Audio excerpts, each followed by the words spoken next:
Dear students of class 8, today new topic I like to discuss, that is the Revolt of 1857, the Great Revolt of 1857. Chapter 5th. You see that already the British established their political supremacy by defeating Shiraz in the year 1757 by the Battle of Plassey. And since then the British were engaged in conquering the Indian territory, established their political supremacy over the Indian subcontinent, defeating one after another power like the Mysoreans, Marathas, Sheikhs, etc. And by 1857 the victory was almost complete. You see that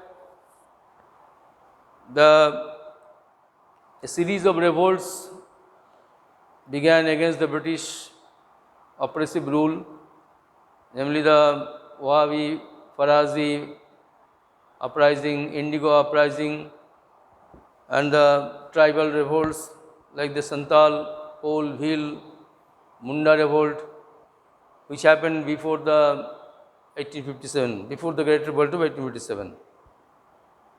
Now, the question may arise that why the British faced so many uprisings before 1857.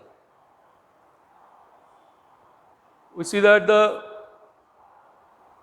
British came as a trading power and gradually emerged as a political power, from trading merchants to from traders to political power, and from traders to rulers, and thus gradually that they had to conquer the land, and they introduced several policies like the doctrine of lapse, subsidiary alliance. They introduced several revenue reforms, permanent settlement, Mahalwari and Rayatwari, Ijaradarī system. So these things did not make the people happy. So over the years or for centuries, the Indians were sitting with discontent, and they ultimately all the discontent were culminated in the uprising of 1857.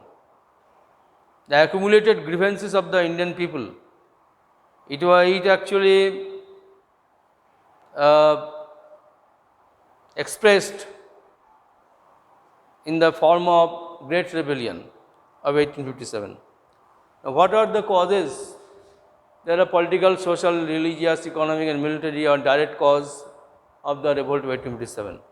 What are the social causes? Political cause. You know that the British, the main purpose was the purpose was imperialism, establishment of, through the policy of imperialism, they wanted to conquer the Indian subcontinent, and we can see that they adopted the policy of warfare, policy of direct annexation, and also policy of, you see that the subsidiary alliance and doctrine of lapse. So Lord Wellesley introduced a subsidiary alliance, which also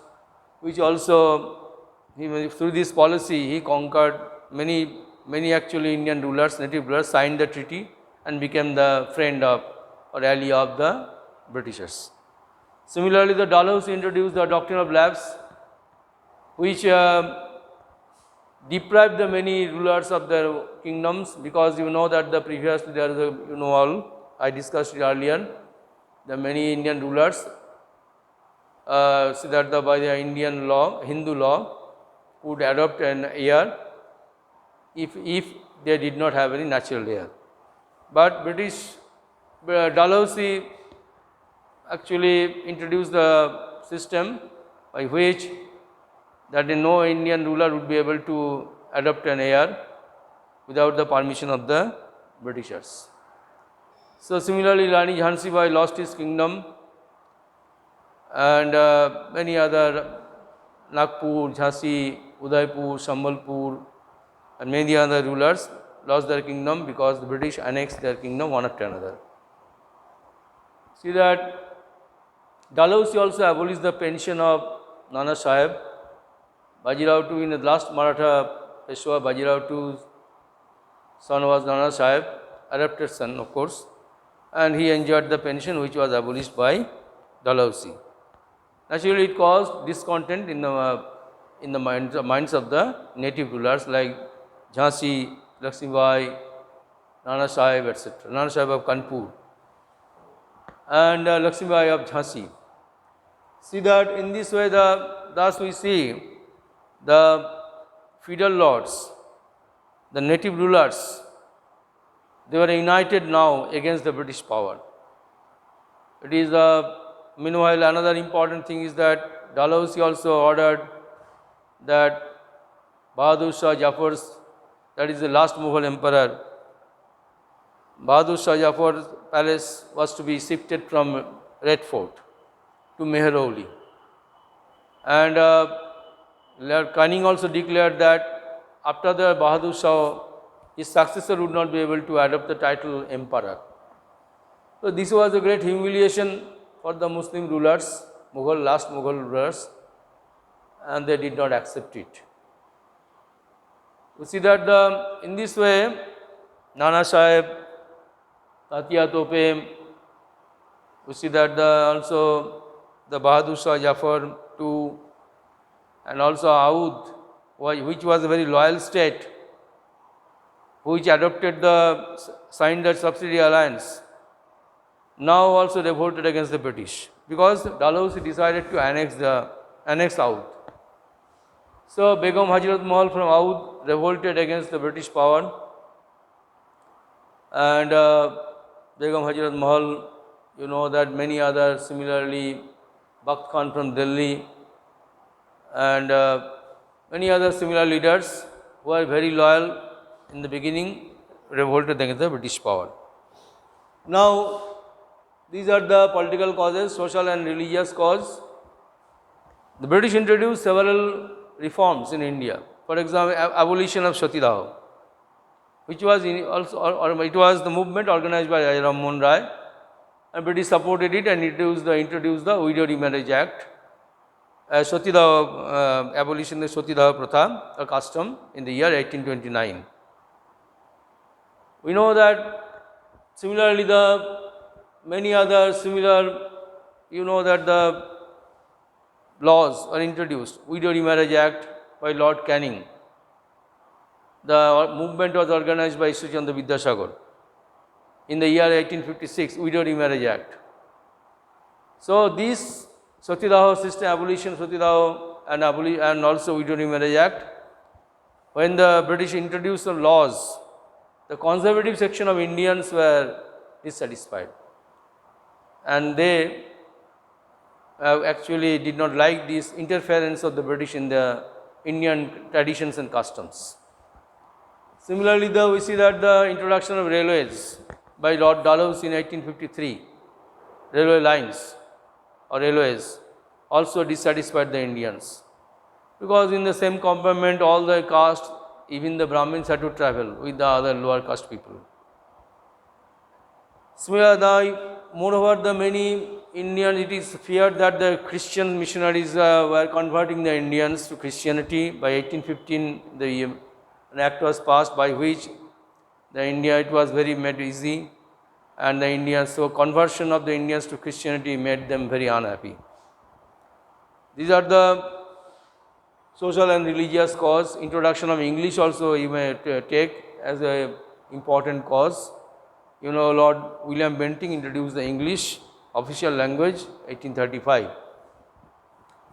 Now economic cause. Economically, you know, the British started their exploitation in India. The industrialization began, since the industrial revolution began in England. The India faced a great challenge from the British products. Previously, India had worldwide fame for cotton textiles and silk industry, and we see that the British, after the industrial revolution, flooded the Indian market with the machine-made products. the Indian weavers could not face the challenge because they were actually they produced their goods in the handmade industries or cottage industries. Thus, the deindustrialization began. You know that the causes of deindustrialization. So naturally, the British, Indians or weavers are unable to face the challenge, and while they wanted to export it to other, it was not possible because actually the heavy taxes were imposed on Indian goods, while the English goods were not given, or almost just they had to pay nominal taxes.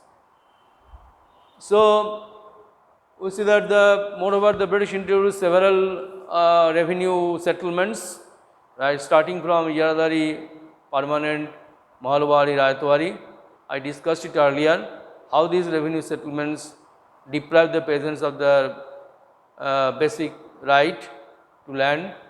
They became landless, they were exploited by the jamindars, oppressed by the moneylenders, and this is the reserve, and they also the self-sufficient village economy was completely shattered, and this is the the condition. Moreover, we can see that when Oudh was annexed to the British Empire by Dalhousie, the thousands of people, thousands of armies lost their livelihood, and naturally it caused a grievance among the people of Oudh.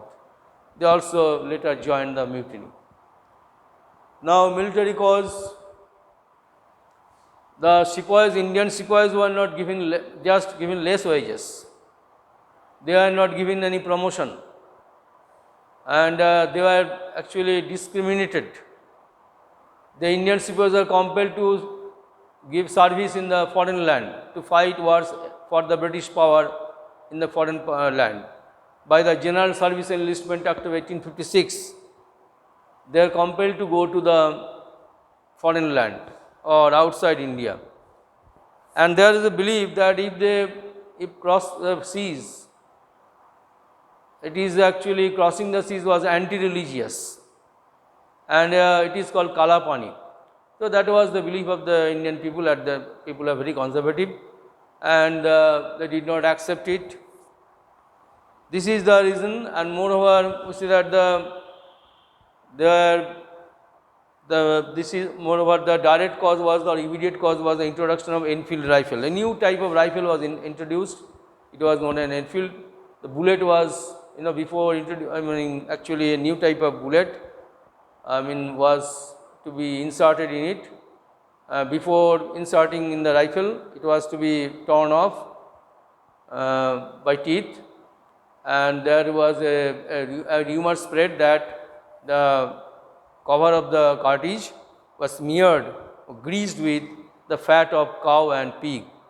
Actually, it hurt the sentiments of both the Hindu and Muslim sepoys, and they refused to use the rifle. And so that the revolt began in Barakpur. It is in the year 1857.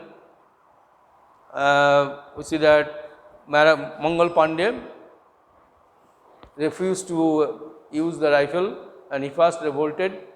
Later he was hanged, and it is the beginning of the revolt. It is also known as, it is also, some historians say that it began in Baharampur in Odisha or in Barakpur in Bengal. Later the mutiny began in a larger scale in 10th May from Meerut. On the previous day, that is 9th May, when the sepoys, 85 sepoys refused to use the rifle, they were court-martialed. They were given 10 years rigorous imprisonment, and actually on the following day, all the sepoys joined the mutiny. Meerut, it began in Meerut on 10th May. That was the spread of revolt, and it spread to Kanpur, Lucknow, Meerut, Bareilly, Raebareli, Delhi, and Bundelkhand, etc., and also in many other places. We see that in this way the revolt, the center, Delhi, Kanpur, Lucknow, Bareilly, Bihar, Jhansi and Kalpi. Kalki from Kalpi, Tatia Tope, Jhansi Rani Lakshmibai, Bihar Kunwar Singh of Jagdishpur, a local Jamindar who also waged a brave struggle against the British power, and Khan Bahadur Khan from Bareilly, Begum Hazrat Pal Mahal from Lucknow Rawad, and Kanpur from Kanpur Nana Sahib, and Bahadur Shah Jafar of Delhi. All the Sepoys now actually decided to declare Bahadur Shah Jafar as Emperor of Hindustan. This is they declared, and they made him leader and declared the war. The war actually, the revolt continues. You see that the war 1 year, almost 1 year, and Kanpur, you know that they besieged Kanpur, they besieged Lucknow. I am telling about the rebellious soldiers, and you see that in this way, the British ultimately, with the help of the Gurkhas, Nepalis, with the help of the Sikhs, they are very shrewd and very clever. They used the Indian army against the Indian army. Many native rulers supported the British during the war. It is the Maharaja Patiala, King of Kashmir, and also Nizam of Hyderabad, etc. So in this way, the British was ultimately able to crush the rebellion, and they entered the Delhi. We see that destroyed the Kashmira Gate, what are known as Khuni Darwaja. Now, what was the outcome of the revolt? We see that after the revolt was suppressed, the British now realized the time has come to change the administration. East India Company's rule was abolished, and now the administration was shifted to the hand of the British Parliament. Queen Victoria was declared as Empress of India. She was declared the Empress of India in 1877, and so that an act was passed, Act for the Better Government of 1858. By this act, a new Secretary of State for India was appointed. We see that the Governor General, last Governor General was Lord Canning. Now he became the first Viceroy of India, and Governor General, a new post was created called Viceroy, that is the regent of the King or Queen.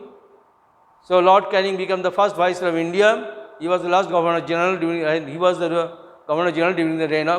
the time of Revolt of 1857. We see that the number of ratio of the Indian army was decreased. The ratio of British army was increased. The artillery forces was completely disbanded, and it was taken away from the hands of the Indians. We see that moreover, doctrine of lasso was abolished, and the British now decided to abolish it. Moreover, the British also decided not to interfere in the socio-religious matters of the Indians or socio-religious customs of the Indians, because it created discontent. They learned from the experience, so they decided to stop. In future they would not interfere in the socio-religious affairs of the Indians. Moreover, we see that in this way, see that the other several reforms were introduced by the Britishers. Many other several changes were introduced, administrative changes, and this is how thus they could see that sustain their rule. They are very fortunate. They could sustain the rule. See that and thus ended the Great Revolt of 1857. Now, we see that I like to discuss many important things about the revolt in my next class.